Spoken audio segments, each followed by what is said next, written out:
Olá pessoal, tudo bem com vocês? Meu nome é Juliana Moreira e hoje eu vim conversar um pouquinho com vocês sobre a Declaração Universal dos Direitos Humanos e a relação que essa declaração tem com a redação do Enem. Vocês escolheram esse tema por votação lá no meu Instagram, então se você ainda não me segue, é só ir lá em @julianamoreira2020 para que você também possa participar desse tipo de escolha do conteúdo que eu produzo aqui no canal. Bom, se você tem interesse nesse tema e também em tudo que diz respeito à redação do Enem, não se esqueça de se inscrever aqui e clicar no sininho para receber as notificações. E também, se achar que esse conteúdo foi relevante, fez diferença na sua vida ao fim do vídeo, não se esqueça de curtir e compartilhar com seus amigos, tá bom? Isso é muito importante para que eu possa divulgar o meu trabalho para mais pessoas. Bom, como eu comentei com vocês, hoje a gente vai conversar um pouquinho sobre a Declaração Universal dos Direitos Humanos. Esse é um documento que data de 1948, século XX, logo no pós-guerra, pós-Segunda Guerra Mundial. Então é nesse contexto histórico de pós todas as atrocidades que acompanharam essa Segunda Guerra Mundial que esse documento é elaborado. Então ele vem na tentativa de resgatar alguns direitos que já existiam, mas que foram totalmente desrespeitados durante esse período, e de colocar novos direitos que fazem com que o homem se constitua homem, que ele tenha humanidade, que ele tenha direitos básicos. É daí que vem a formação desse documento, o processo histórico de formação dele. Lembrando ainda que esse documento ele tem como base um outro documento que foi republicado no século XVIII, lá quando a gente tem como contexto a Revolução Francesa e o Iluminismo, e esse documento é a Declaração Universal dos Direitos do Homem e do Cidadão. Então é essa primeira declaração que vai embasar muito do que foi depois recuperado pela Declaração Universal dos Direitos Humanos já no século XX, em 1948, tá bom? Bom, a principal ideia dessa declaração é proteger as pessoas, os humanos, de atrocidades, então de atos de violência, de opressão, de tortura, de autoritarismo. Tudo isso ganha um destaque bem grande nessa Declaração Universal. Hoje, nós temos 196 países que são signatários dessa declaração. Não significa, porém, que todos eles respeitem tudo que está lá na declaração, mas significa que eles estão em acordo com o documento e que, em tese, eles fariam o possível para respeitá-lo. A gente tem uma briga bastante grande aí para que, de fato, esses países que são signatários do documento respeitem tudo que está colocado ali.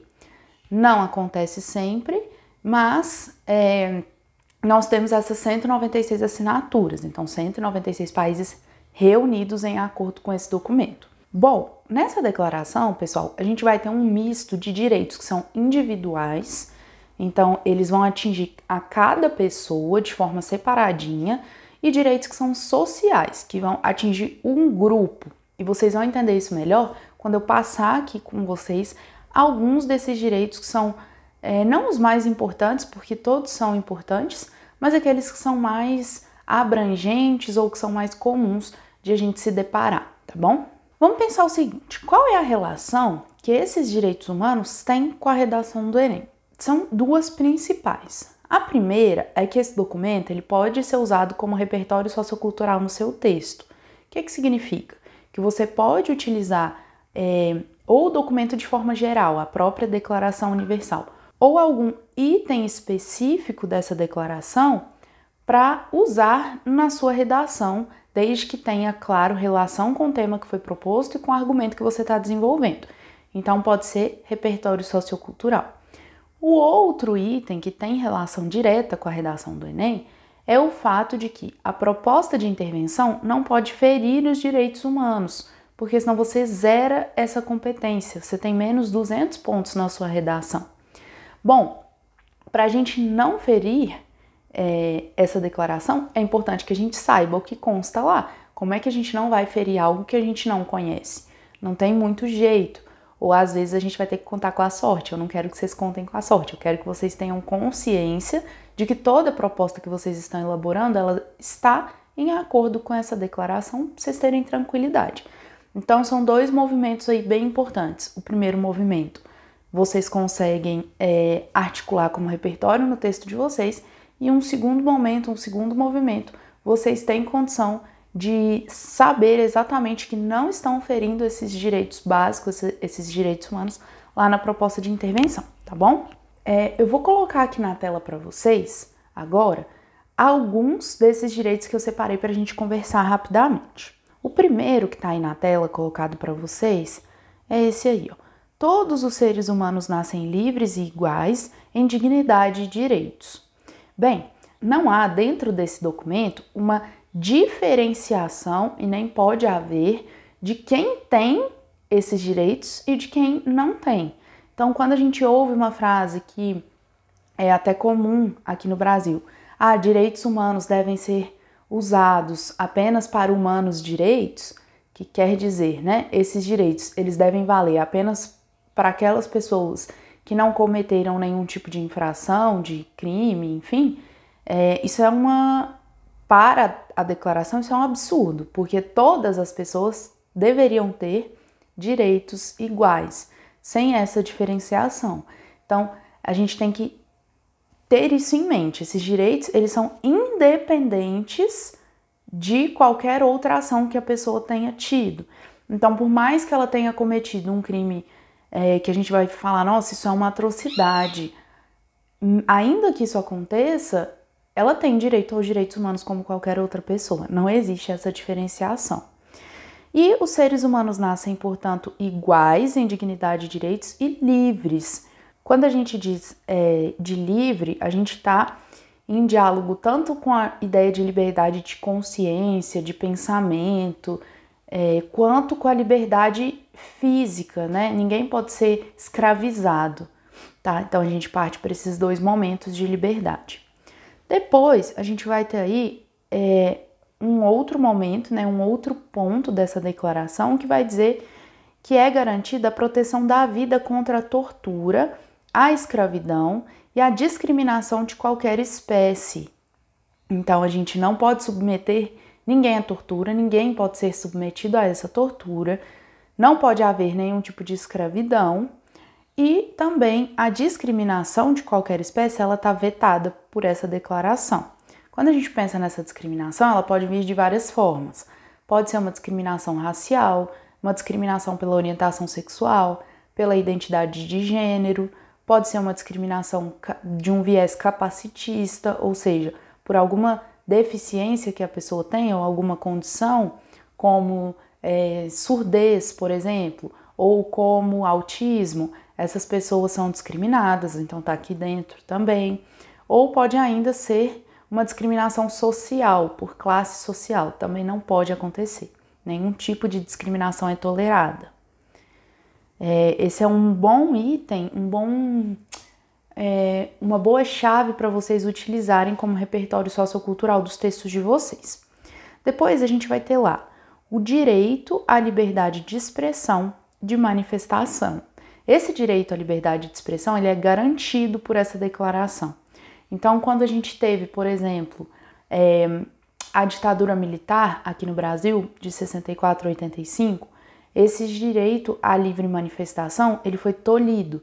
Então, não existia essa possibilidade de manifestação contra o regime militar, por exemplo. Não era tolerado. Muito menos de expressão contra esse regime. Tanto é que nós temos documentos que mostram que pessoas que se reuniam, né, até a reunião de pessoas era proibida, tinha um número limite. Então, essas pessoas que se reuniam em prol de uma manifestação ou para expressar a sua opinião contrária a esse regime, elas tinham consequências. Então, essas pessoas podiam, por exemplo, ser presas. Se a gente está falando de um material em vídeo ou de um material em escrito mesmo, como um livro, isso era apreendido e queimado. Então, a gente tem esses documentos que mostram tudo isso. As apreensões, os relatórios de queima desse material, tá tudo guardado, a gente tem acesso a isso. Então, esse direito à liberdade de expressão e de manifestação, ele é garantido pela Declaração Universal. E pensem que o momento em que isso não pôde acontecer é esse que eu falei da ditadura militar aqui no Brasil. É uma possibilidade de vocês fazerem o diálogo. Vamos lá. A gente tem também isso aqui, ó. Para essa declaração, você tem o direito a ser presumido inocente até que haja um julgamento adequado com todas as garantias de defesa asseguradas. Ou seja, ninguém pode ser considerado culpado até que todo o julgamento dessa pessoa tenha terminado. E esse julgamento não é em qualquer condição. A pessoa precisa ter tido acesso a tudo que é direito dela para um julgamento honesto. Então, sem esse julgamento, a gente não pode culpar ninguém de nada. Eu penso muito nisso, nessa relação que a gente faz socialmente, por exemplo, com os linchamentos. Então, pessoas que são acusadas de algo, e ser acusado de algo é diferente de ser culpado de algo. Então, às vezes a pessoa é acusada de um crime que mexe com as pessoas, que traz essa mobilização social. Geralmente são crimes que têm relação com crianças ou com idosos, são os crimes que mais mexem assim com a sociedade. E aí, se a gente está falando de uma violência contra a criança, por exemplo, a gente tem a acusação dessa pessoa e acontece de essa pessoa ser linchada, ou às vezes com consequências bem graves, e essa pessoa não teve direito ao seu julgamento. Então, ela não foi em nenhum momento presumida inocente. Ela não teve acesso a esse direito humano. E ela foi ainda vítima de ato de tortura ou ato de violência que também fere os direitos humanos. Então, a gente tem que ter muito cuidado quando a gente vai pensar que isso precisa ser aplicado o tempo todo, mesmo que algumas questões causem um certo desconforto em nós.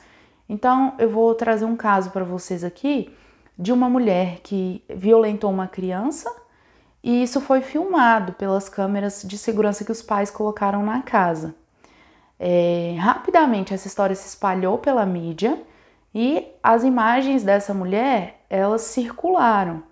Depois essa mulher sofreu uma violência na rua pelos moradores que reconheceram, fizeram um reconhecimento a partir das imagens, e essa mulher não teve nenhum tipo de direito a julgamento. Então, mesmo que esse tipo de imagem cause um desconforto na gente e que a gente pense, nossa, essa pessoa nem merecia passar por um julgamento, isso não existe. Ela não tem que merecer ou não, ela tem direito a isso. Então, tá lá na Declaração Universal, é um direito e ela precisa ser presumida inocente ainda que essas imagens existam. Essas imagens vão ser julgadas, mas a gente, enquanto sociedade, não pode simplesmente atribuir culpa a uma pessoa. Bom, esse foi um caso que eu relatei para vocês, porque é um caso real, apareceu muito na mídia e não é um caso isolado, já aconteceu mais de uma vez. E um outro caso que aconteceu e que me lembra bastante essa ideia, foi um caso muito parecido, também de uma situação envolvendo criança, em que uma mulher foi reconhecida e sofreu o mesmo tipo de violência e acabou morrendo pelos ferimentos que ela teve durante esse momento. Só que vejam bem, a imagem divulgada na mídia era de uma mulher parecida com ela, mas não era ela. Então as pessoas mataram uma pessoa que não tinha sequer relação com a história. Inocente, a gente diz que as duas são, porque elas ainda não tinham sido julgadas. A outra ainda não tinha sido julgada. Mas nesse caso, a pessoa nem sabia dessa história. Ela não tinha a menor relação, ela não conhecia a família, ela não conhecia a criança. E ela morreu porque a sociedade julgou essa pessoa culpada e erroneamente, porque ela errou inclusive a pessoa. Então a gente tem que ter muito cuidado para tratar dessas questões. E o jornalismo, quando ele é muito sensacionalista, ele inflama a sociedade. Então ele inflama essa reação que as pessoas têm a respeito de determinados assuntos, e isso é muito perigoso. Então isso pode ser, esse poder da mídia também tem toda a relação com essa ideia de a pessoa ser presumida inocente até o seu julgamento adequado. A mídia é uma que adora julgar antes de qualquer tipo de julgamento adequado, tá? Então a gente precisa, dá para fazer essa relação e a gente precisa ter muito cuidado. Bom, vamos para o próximo aí, o direito a cidades justas e sustentáveis. Esse é um direito bem bacana, olha que diferente. Agora não é mais um direito individual como o anterior, é um direito coletivo. As pessoas têm direito a viver bem em cidades justas e sustentáveis. Essa preocupação com o meio ambiente, ela vem aparecendo cada vez mais. Então, essa é uma questão que está muito mais no âmbito social do que no âmbito individual. E aí vocês podem usar também como repertório, tem que tomar cuidado para não ferir lá durante o desenvolvimento da proposta de intervenção de vocês. Bom, aqui a gente tem um bem interessante. Não pode haver distinção na evocação de direitos e da liberdade. Ou seja, é o que eu falei lá no comecinho do vídeo. Não existe direitos humanos para alguém, é direitos humanos para todo mundo. Então, não pode haver distinção. E aqui ele especifica. Então, todas essas palavrinhas que eu estou trazendo aqui para vocês estão lá na declaração. Não pode haver distinção na evocação de direitos e de liberdade. Essa distinção que seja de raça, de cor, de sexo, de língua, de religião, de posição política, de origem nacional ou de origem social. Então, esses tipos de distinção que foram especificados aqui, eles não são os únicos possíveis. Eu trouxe o capacitismo para vocês lá no início do vídeo como um exemplo, mas eles são muitos e talvez os mais corriqueiros. Então tem que ter atenção a isso, tá bom? Vamos lá. O direito à liberdade de pensamento, de consciência e de religião. Esse direito à liberdade ele é bem importante, pensando nessa questão mais cognitiva, né? Agora não é uma liberdade do corpo, é uma liberdade de pensamento, de consciência e de religião. Pensando, principalmente quando vocês forem elaborar a proposta de redação de vocês, a gente não pode impedir que pessoas ou que determinados grupos tenham determinadas ideias, por mais que aquilo pareça um absurdo do nosso ponto de vista, porque o nosso ponto de vista nada mais é do que um ponto de vista. Então, a gente não pode ser autoritário no sentido de achar que podemos proibir aquele tipo de pensamento de circular, ou que podemos censurar qualquer tipo de informação que seja, ou de posição política, ideológica, enfim. Olha só, quando a gente vamos pensar em algo que causa um desconforto em muitas pessoas. Vamos pensar, por exemplo, no nazismo. Alguém escreve um livro defendendo o regime nazista. A gente não pode censurar esse livro de circulação, porque a pessoa tem liberdade de pensamento e de consciência.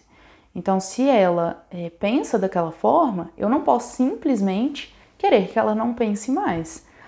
O que eu posso é partir para uma ideia de conscientização, de informação, trabalhar o que foi esse regime nas escolas, pegar esse livro, inclusive, ao invés de censurar, ler e entender quais são os problemas, mas a censura ela não funciona, ela não pode existir, tá bom? E aqui pensando na liberdade de religião e de expressar essa religião, isso tem tudo a ver com o tema do Enem que cobrou lá intolerância religiosa. Pelos textos motivadores, o Enem guiou a gente a escrever sobre uma intolerância religiosa que tivesse relação com as religiões de descendência africana, porque pelos textos que eles apresentaram, pelo infográfico, são essas as religiões, como o candomblé e a umbanda, por exemplo, que mais sofrem com as intolerâncias. Então, aqui a gente poderia utilizar como repertório essa declaração e teria que ter muito cuidado para lá numa proposta de intervenção, por exemplo, dizer algo no seguinte sentido: olha, para que essas pessoas não sofram mais com violência, esses cultos devem acontecer de forma privada, sem divulgação. De alguma forma você pedir a essas pessoas para se esconderem, para se protegerem. Isso não é uma possibilidade, isso não é uma opção. Elas têm direito a essa manifestação religiosa, tá? Bom, a gente tem aqui direito ao asilo em outros países em caso de perseguição. Então, teoricamente, os países que são signatários da Declaração Universal entendem que isso aqui de fato é um direito. Então, se a pessoa sofre algum tipo de perseguição no seu país, seja perseguição política, perseguição por algum grupo terrorista, ela tem direito a pedir asilo em outro país e esse país recebê-la, legitimando esse asilo, tá bom? Então, isso aí é um bom repertório para a gente usar. O direito à educação, ele está pautado lá na declaração, assim como ele está pautado na nossa Constituição. Vocês vão ver que o diálogo, ele é constante entre a nossa Constituição e a Declaração Universal, e tem mesmo que ser. Não faria sentido nós assinarmos né, sermos signatários de uma declaração que vai contra o que tem na nossa Constituição, faria zero sentido. Então vocês vão perceber que algumas, ou a maioria das coisas, elas constam de forma muito semelhante nos dois lugares. Então o direito à educação, ele está garantido lá na nossa Constituição de 88 e também garantido na Declaração Universal. Bom, direito à propriedade. Então, as pessoas têm direito à propriedade privada. Isso está garantido também. Bom, vamos lá. O direito à propriedade intelectual. E esse é um assunto que a gente precisa conversar seriamente. Olha o que aconteceu quando o tema que caiu foi democratização do acesso ao cinema. Muitas pessoas entendem que no Brasil esse acesso não é democratizado. Até aí, nenhum problema. Bom, depois de entenderem dessa forma, olha só o que elas pensaram. Bom, se não é democratizado, e quando a gente fala em cinema, eu estou pensando em produção audiovisual, eu tenho que fazer essa produção audiovisual chegar às pessoas, certo? Ok, certo. Como é que eu vou fazer isso? Eu tenho muitas formas. Eu posso propor cinemas públicos, eu posso propor um investimento na área de cultura de determinadas cidades, cinemas populares, enfim. O que eu não posso? Propor canais do tipo aquele site Mega Downloads, que é um site em que você consegue acesso a filmes de forma gratuita, sem nenhum tipo de autorização autoral. Então, os autores, diretores, enfim, quem tem a propriedade intelectual daquele filme, nunca autorizou que ele fosse para lá. A gente está falando de uma espécie de piratear da era digital. Então, se antes a gente tinha os DVDs piratas, por exemplo, que eram cópias daqueles originais, que sim, estavam tudo ok em relação à propriedade intelectual, e aí a gente tinha essas cópias que feriam a propriedade intelectual, hoje a gente tem isso de forma muito mais fácil, que é pela era digital. Então, todos aqueles DVDs piratas, CDs piratas, hoje eles são todos disponíveis na internet. Por isso, esse direito à propriedade intelectual, por mais que ele esteja muito perto de nós, assim, no caso de feri-lo, a gente tem que ter muita atenção com ele para não ir tão no automático que a gente vai ferir na proposta de intervenção. Então, por exemplo, livros. Caso do livro. Se ele estiver em domínio público, ok, então ele é domínio público e não está ferindo a propriedade intelectual de ninguém por ele ter circulação na internet. Se o autor quis disponibilizar de forma gratuita, tranquilo. Agora, as pessoas que copiam esses livros e disponibilizam de forma gratuita, elas estão ferindo essa propriedade. Ju, mas isso é democratização do acesso ao conhecimento. Aí ninguém tem dinheiro para ficar comprando tanto livro assim, não. Tem que democratizar mesmo. Ok, eu não vou julgar isso, nem dizer que não é válido esse tipo de pensamento. Mas ele fere os direitos humanos, então cuidado, porque às vezes você está com uma boa intenção na hora de elaborar sua proposta de intervenção, como esses alunos que zeraram essa proposta estavam com boa intenção, porque a intenção dele era que mais pessoas tivessem acesso aos filmes, e deu muito errado, porque a forma de acesso não foi adequada. Você pode oferecer mais acesso a livros, mais acesso a filmes, mais acesso a músicas, mas tudo isso tem que respeitar o direito à propriedade intelectual das pessoas, tá bom? Então, quando a gente tem algumas plataformas que popularizam isso, como Spotify, Netflix, Amazon Prime, esse tipo de plataforma, elas não estão ferindo esse direito intelectual. Muitas vezes elas mesmas são produtoras daquilo que elas estão oferecendo e outras vezes esse acordo, esse pacto autoral tá tranquilo. Mas é diferente do site Mega Downloads ou do site que a gente consegue acessar artigos internacionais que teoricamente são pagos e que existe aí na internet. Então, a gente tem que tomar cuidado, que às vezes a intenção é linda, é ótima, tá super ok, mas a execução não foi legal. Bom, pessoal, então pra gente fechar, eu vou mostrar esse livrinho aqui pra vocês.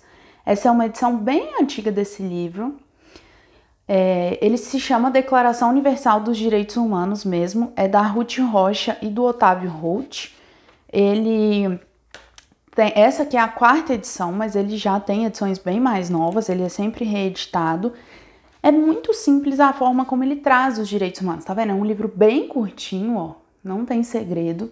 Ele é bem pequenininho e ele traz de uma forma bem infantil. E isso é interessante porque fica mais fácil entender. Então ele traz mais ou menos como que essa declaração surgiu e depois, a partir de imagens, assim, é bem bonitinho até, e a partir desses escritos bem tranquilos, ele explica quais são esses direitos. Então vamos ver, olha só. Vou ler só uma página aqui para vocês terem ideia. Todas as pessoas têm direito à vida, à liberdade e à segurança pessoal. Ninguém pode ser escravo de ninguém. Não se pode maltratar as pessoas ou castigá-las de maneira cruel ou humilhante. Então tá aí, ó. É bem tranquilo, isso é parte lá, realmente, da Declaração Universal dos Direitos Humanos. Então, quem tiver interesse, vocês conseguem acessar esse livro para comprar. Eu não sei se tem ele disponível de forma gratuita na internet, mas vale uma pesquisa e ele é bem tranquilo, então eu deixo aí a indicação para quem quiser se aprofundar.